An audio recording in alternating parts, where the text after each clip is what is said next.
Kozhikode west ഹില്ലിൽ tanker lorry ഓട്ടോയുടെ മേൽ മറിഞ്ഞ് auto driver മരിച്ചു. ശനിയാഴ്ച വൈകിട്ട് 3:30 സംഭവം.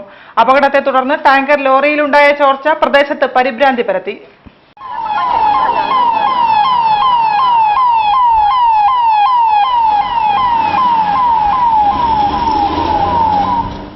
ശനിയാഴ്ച വൈകിട്ട് 3:30 വെസ്റ്റ് ഹിൽ തായാട്ട് ക്ഷേത്രത്തിന് സമീപം ടാങ്കർ ലോറി ഗുഡ്സ് ഓട്ടോയിലേക്ക് മറിഞ്ഞത്.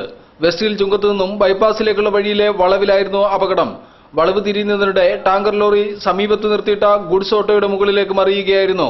ഓട്ടോ ഡ്രൈവറായിരുന്ന കുണ്ടുപറമ്പ് ഉപ്പുകണ്ടത്തിൽ രവിദാസ് ഓട്ടോയ്ക്കുള്ളിൽ ചതഞ്ഞ് മരണപ്പെടുകയായിരുന്നു. ഇന്ത്യൻ ഓയിൽ കോർപ്പറേഷന്റേതായിരുന്നു ടാങ്കർ. ടാങ്കറിൽ വാതകം നിറച്ചിരുന്നു.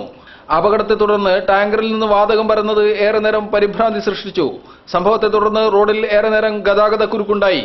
ADGP N. ശങ്കർ റെഡ്ഡിയുടെ നേതൃത്വത്തിൽ പോലീസും ഫയർഫോഴ്സും സ്ഥലത്തെത്തി അപകടം കൂടുതൽ പടരാതിരിക്കാനുള്ള നടപടികൾ സ്വീകരിച്ചു.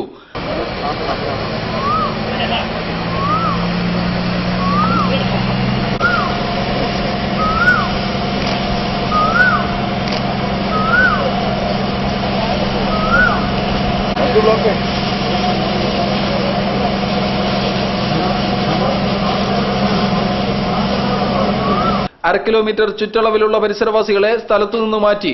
1 കിലോമീറ്ററിനുള്ളിൽ കാൽനടയും നിരോധിച്ചു. വൈദ്യുതി ബന്ധങ്ങൾ വിച്ഛേദിച്ചു.